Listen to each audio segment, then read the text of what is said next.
அஸ்ட்ரோசைன் channel வாயிலாக உலகெங்கும் வாழ்ந்து கொண்டிருக்கும் சகோதர சகோதரிகளுக்கு அன்பார்ந்த வணக்கங்கள் மற்றும் வாழ்த்துக்கள். இன்றைய பதிவானது 2026 தமிழ் புத்தாண்டு பலன்கள்.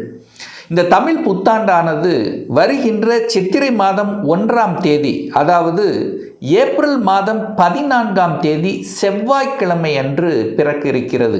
அதாவது மகர ராசியில் சதய நட்சத்திரத்தில் தனுசு லக்னத்தில் பிறக்க இருக்கிறது. அதாவது சூரிய பகவான் மேசத்துக்கு என்ட்ரி ஆகும்போது பிறக்க இருக்கிறது. அதுவும் இந்த 60 தமிழ் வருடத்தில் இது 40வது வருடம், பரபாவ வருடம். இந்த பரபாவ வருடத்தில் பார்த்தீங்கன்னா சனி பகவான் மீனத்திலே தான் இருக்க போகிறார்.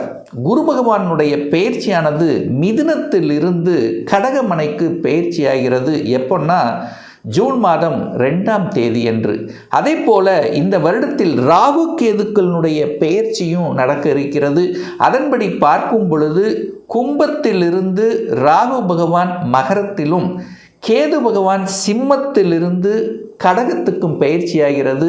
எப்போ அப்படின்னா டிசம்பர் மாதம் 6ஆம் தேதி.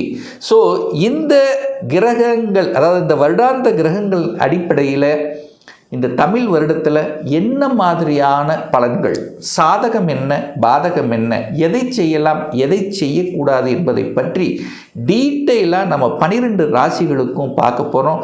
இந்த பதிவை முழுவதுமாக பாருங்கள். கண்டிப்பாக ஏதாவது ஒரு ரூபத்தில் உங்களுக்கு யூஸ்ஃபுல்லாக இருக்குங்கிறதுல எந்தவித மாற்று கருத்து இல்லை.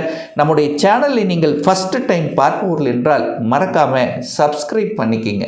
சிம்ம ராசி அன்பர்களே, 2026 தமிழ் புத்தாண்டு எப்படி இருக்குது அப்படின்னு பார்க்கும் பொழுது, உங்கள் ராசி அதிபதியாக இருக்கக்கூடியவர் சூரிய பகவான். அதாவது சிம்மத்தினுடைய ஆளுமையை தன்மையை கொண்ட இந்த சிம்ம ராசி என்பவர்களுக்கு இப்போது அஷ்டம சனி வேற நடந்துட்டுருக்கு. அதாவது சனி பகவான் 8ஆம் இடத்துல மீன மனையில் அமர்ந்திருக்கார். இந்த வருடம் முழுவதும் அங்கே தான் அவர் இருக்க போகிறார். குரு பெயர்ச்சி நடக்க இருக்கிறது. அந்த குரு அப்படிங்கிறது மிதுனத்திலிருந்து கடகமனையில் வந்து உச்ச பலம் அடைய போகிறார். அப்போது குரு பெயர்ச்சி நடக்குது. அதே சமயத்தில் ராகு கேது பெயர்ச்சியும் நடக்குது. இந்த குரு பெயர்ச்சி எப்போ நடக்குது அப்படின்னா ஜூன் மாதம் 2ஆம் தேதி. ராகு கேது பெயர்ச்சி டிசம்பர் மாதம் 6ஆம் தேதி நடக்குது. இந்த 2 வருட கிரகங்களினுடைய பெயர்ச்சி இந்த தமிழ் புத்தாண்டில் இருக்க போகுது. சரி, அப்போது 8ஆம் இடத்தில் இருக்கக்கூடிய சனி பகவான் அஷ்டம சனியாக இருந்து சில கஷ்டங்களை கண்டிப்பாக சிம்மராசி என்பவர்கள் அவரவருக்கு தகுந்த மாதிரி ஏதாவது ஒரு வகையில் அழுத்தம், ப்ரெஷருங்கிறது நிச்சயமாக இருந்து கொண்டிருக்கிறது. ஆனால் இந்த குரு பெயர்ச்சிக்கு அப்புறம் இந்த கஷ்டங்கள் அத்தனையும் விலக காத்து கொண்டிருக்கிறது அப்படிங்கிறத நீங்கள் நல்லா புரிஞ்சுக்கலாம். அப்போது இந்த ஜூன் மாதத்திலிருந்து சிம்மராசி என்பவர்களுக்கு ஏற்றத்தை தரக்கூடிய வகையில் இந்த தமிழ் புத்தாண்டு அமையப்பெறுது. சார், எப்படி சார் சொல்கிறீங்க அப்படின்னா, குரு பகவான் உச்ச பலம் அடைந்து அந்த சனி பகவானை பார்க்குறார். அப்போ அந்த சனி பகவானுடைய அந்த ஆக்ரோஷம், அதனுடைய இது வந்து கட்டுப்படுத்தப்படுகிறது. எப்படி சொல்கிறார்? குரு எங்கே பார்க்குறாரோ அந்த இடத்தை புனிதமடைய செய்வார். அப்போ அந்த வகையில் பார்க்கும் பொழுது 8ஆம் இடத்தை நல்வழிப்படுத்த போகிறாருன்னு அர்த்தம். அப்போ 8ல் என்ன இருக்குது? வலி இருக்குது, வேதனை இருக்குது, துக்கம் இருக்குது, துயரம் இருக்குது, அசிங்கம், அவமானம், இதெல்லாம் சந்தித்து கொண்டிருக்கக்கூடிய சிம்ம ராசி என்பர்கள் அதிலிருந்து விலக்கு பெறக்கூடிய, அதிலிருந்து விடுதலை பெறக்கூடிய அந்த அமைப்புங்கிறது நிச்சயமாக ஏற்படுத்திடும்.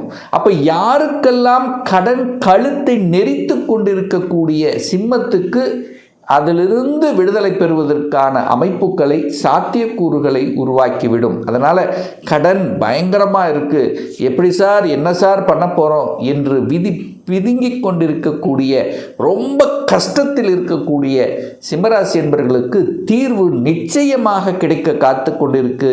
அதனால் நீங்கள் கவலைப்பட வேண்டாம். அதே போல் வழக்கு சார்ந்த விஷயத்தில் நிறைய சிக்கல்கள், ஒரு 2 வருஷமாக கேஸ் நடந்துகிட்ருக்கு சார். செய்யாத குற்றங்களுக்கு தண்டனை அனுபவித்துட்டு இருக்க, இந்த மாதிரி ஒரு வழக்கு சார்ந்த விஷயத்தில் தொந்தரவு பிரச்சனையோடு இருக்கக்கூடிய சிம்மத்துக்கு அதிலிருந்து சொல்யூஷன் கொடுத்துரும். ஒன்று அதிலிருந்து வெளியில் வந்துடுவீங்க, இல்லைன்னா உங்களுக்கு சாதகமாக இருக்கும். ஏன்னா குரு பகவான் அந்த குரு உச்சமாக இருந்து தன் வீட்டை பார்க்குறார், 8ஆம் இடத்தையே பார்க்குறார். அப்போ 8க்குரியவன் 12ல் இருக்கார். கெட்டவன் கெட்டிடில் கெட்டிடும் ராஜயோகம். ஏதோ ஒரு வகையில் உங்களுக்கு யோகத்தை தரக்கூடிய அமைப்பு அப்படியே மாறுது, அப்படியே தலையீழாக மாற போகுதுன்னு அர்த்தம். ஹெல்த் பிரச்சனை இருந்தவர்களுக்கு தீர்வு உண்டு. ஒரு வருடமாக ஒரு பிரச்சனையில் இருக்க, அது தீர்வே இல்லை, ட்ரீட்மெண்ட்டில் சரியாகுமா இல்லையா, இந்த மாதிரி கஷ்டங்களோடு இருக்கக்கூடியவர்களுக்கெல்லாம் நிவாரணம் கிடைக்கக்கூடிய ஒரு வருடமாக இந்த சிம்மத்துக்கு அமைப்பெறுது. முதல்ல தன்னம்பிக்கை கிடைக்குங்க. இந்த ஜூன் மாதத்துக்கு அப்புறம் முதல் தன்னம்பிக்கை கிடைக்கும். எதையும் சாதிக்கலாம் என்கின்ற உத்வேகத்தை தரும், ஒரு ஏற்றத்தை தரும், சுறுசுறுப்பை தரும். ஸோ இப்படி ஒரு உற்சாகத்தை தரும் அப்படின்னு எடுத்துக்கலாம். அப்போது இந்த சிம்மத்துக்கு கண்டிப்பாக மீண்டு வருவதற்குண்டான காலகட்டம் நெருங்கி விட்டதுன்னு அர்த்தம். அது ஒரு வழியோடு இருக்கக்கூடியவர்களுக்கு, ஒரு வேலையில் இருக்கிறீங்க, வேலையில் பயங்கர டென்ஷனாக இருக்கிறேன் சார், பயங்கர ப்ரெஷரோடு இருக்கிறேன் சார், வேலை பளு அதிகமாக இருக்குது சார், மேலதிகாரிகளுடைய குறுக்கீடு ரொம்ப அதிகமாக இருக்குது, டார்ச்சர் அதிகமாக இருக்குது, இல்லை சக ஊழியர்களுடைய ஒத்துழைப்பு கொடுக்கல, பெசாம வேலை விட்டு வெளியே போயிடலாமா என்கின்ற எண்ண ஓட்டம் கூட ஒரு சிலருக்கு ஓடிட்டு இருக்கும். ஸோ இந்த மாதிரி இருக்கிறவங்கெல்லாம் கொஞ்சம் பொறுமை காலுங்க. ஜூன் மாதத்துக்கு அப்புறம் அப்படியே மாறப்போகுது. உங்களை யாரெல்லாம் தொந்தரவு கொடுத்து கொண்டிருக்கிறார்களோ அவர்கள் அந்த இடத்தை விட்டு விலக இருக்கிறார்கள், அல்லது நீங்கள் அந்த இடத்தை விட்டு விலக போகிறீங்க. எப்படியோ ஒன்று சொல்யூஷன் கிடைக்க காத்து கொண்டிருக்கிறது. வேலையை மட்டும் அவசரப்பட்டு ஆக்ரோசப்பட்டு விட்டுவிடக்கூடாது என்பதை ஆழமாக மனதில் பதிய வைத்துக் கொள்ளுங்கள். இந்த சிம்மராசி அன்பர்கள், பொருளாதாரம் சார்ந்த, குடும்பம் சார்ந்த விஷயத்திலும் கூட சில விஷயங்கள் கஷ்டங்கள் இருக்குது. நீங்கள் நல்லதையே சொன்னாலும் அதை கேட்க மாட்டேங்கிறாங்க, திருப்பி நமக்கு ரிவீட் அடிக்குது. அப்போது ஏன் இது நடக்குது சார்னா, சனி பகவான் 2ஆம் இடத்தை பார்க்குறார், குடும்பஸ்தானத்தை பார்க்குறார். சனி ஆகாதவன். சிம்ம ராசி என்பர்களுக்கு ஆகாத ஒரு கிரகம் அப்படின்னா அது சனி பகவான் தான். ஏன்னா 6க்குரியவன் 8ல் போய் உட்கார்ந்துருக்கார். 6 கடன் நோய் எதிர்ப்பு பகை, 8 வலி வேதனை. நேராக 2ஆம் இடத்தை பார்க்குறார், குடும்பத்தை பார்க்குறார். குடும்பத்தில் கொலாப்ஸ் பண்ணக்கூடிய அமைப்பு. உங்களுக்குள்ள பிரச்சனை வருது இல்லையோ, 3ஆம் நபர்களால் பிரச்சனை வரக்கூடிய அமைப்பு. ஒன்று குடும்பத்தில் உறவுகள் சார்ந்த விஷயத்தில், இல்லை பணம் சார்ந்த விஷயத்தில், இல்லை உங்கள் பேச்சால் உங்கள் வாக்கால் ஏதாவது ஒரு பிரச்சனை சந்திக்காத இந்த சிம்மராசி என்பவர்கள் கண்டிப்பாக இருக்காது கடந்த சில ஒரு 6 மாதங்களாகவே அப்படின்னு நான் சொல்லுவேன். பட் இப்போது அதிலிருந்து மீண்டு அல்லது புரிந்து கொள்ளக்கூடிய குடும்பத்தில் இருக்கிறவங்க கூட கொஞ்சம் புரிஞ்சுக்குவாங்கப்பா, ரைட்டு நம்ம செஞ்ச தப்பு அப்படிங்கிறத புரிஞ்சுக்கிட்டு அனுசரித்து செய்யக்கூடிய தன்மை என்பது இந்த ஜூன் மாதத்துக்கு அப்புறம் சிறப்பை பெறுகிறது அப்படின்னு நம்ம சொல்லலாம். பண வழியில் இருந்து வந்த தட்டுப்பாடு நீங்க போகுது. சார் எப்படி சார் சொல்கிறீங்க? குரு உச்சம் அப்பா, குரு கடகத்தில் உச்சம். குரு பகவான் வலிமை பெறுகிறது. 12 வருடங்களுக்கு அப்புறம் குரு பகவான் இப்போ உச்ச பலத்தோடு இருந்து நேர 8ஆம் இடத்தை பார்க்குறார். எதிர்பாராத அதிர்ஷ்டம் அப்படின்னு சொல்லுவான் பாருங்க, எதிர்பாராத யோகம் கண்டிப்பாக கிடைக்கும். ஒரு சிலர் லாட்டரியில் கூட நல்ல இது கிடைக்கிறது.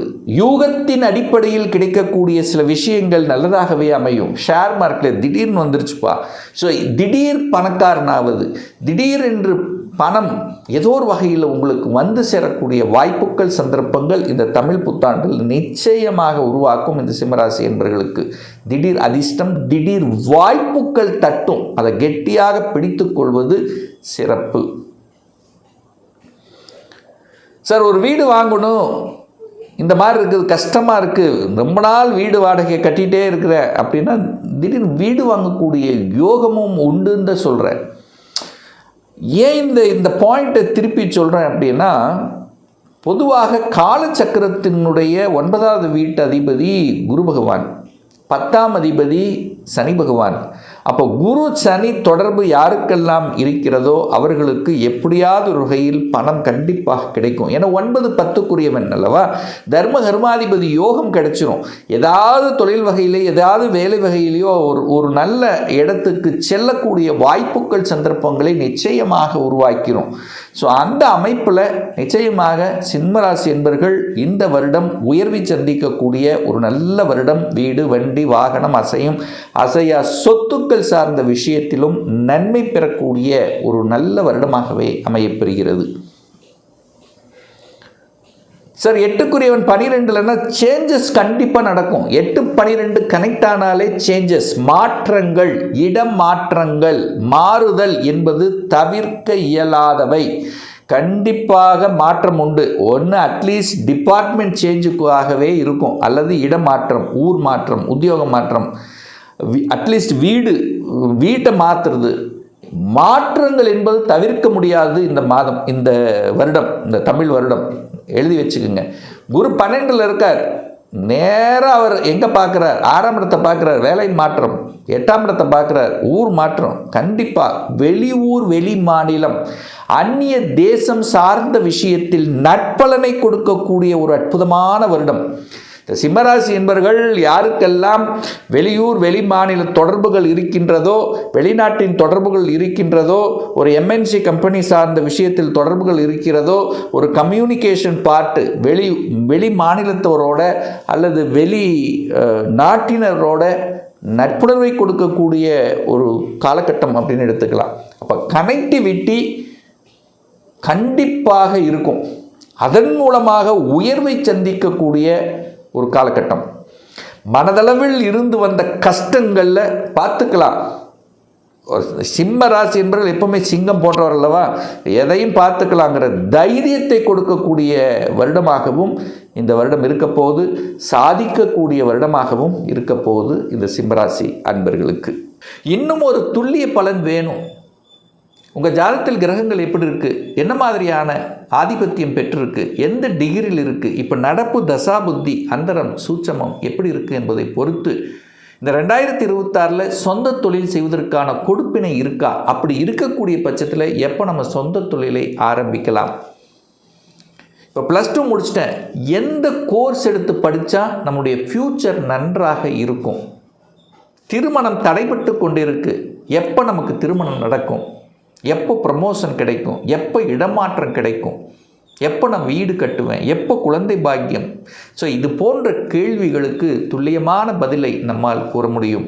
ஒரு பர்சனல் கன்சல்டேஷன் எடுத்துக்கணும், ஒரு சுய ஜாதகம் பார்க்கணும் என்று விருப்பப்படக்கூடிய அன்பர்கள் டிஸ்பிளே தெரியக்கூடிய நம்பருக்கு வாட்ஸ்அப் மூலியமாகவோ ஃபோன் கால் மூலியமாகவோ தொடர்பு கொண்டு நேரடியாகவோ அல்லது ஆன்லைன் மூலமாகவோ அப்பாயின்மெண்ட் பெற்றுக்கொண்டு கன்சல்டேஷன் எடுத்துக்கலாம். நம்முடைய அலுவலகம் கோயம்புத்தூரில் அமைந்துள்ளது. அதாவது கோயம்புத்தூரிலிருந்து மேட்டுப்பாளையம் செல்லும் வழியில் வெள்ளக்கிணர் பிரிவு அன்னபூர்ணா ஹோட்டலுக்கு அருகாமையில் அமைந்துள்ளது. பிரியர் அப்பாயின்மெண்ட் வாங்கிட்டு நேரடியாக கன்சல்டேஷன் எடுத்துக்கலாம். நிச்சயமாக இந்த பதிவு ஏதாவது ஒரு ரூபத்தில் உங்களுக்கு யூஸ்ஃபுல்லாக இருக்குங்கிறதுல எந்தவித மாற்று கருத்தும் கிடையாது.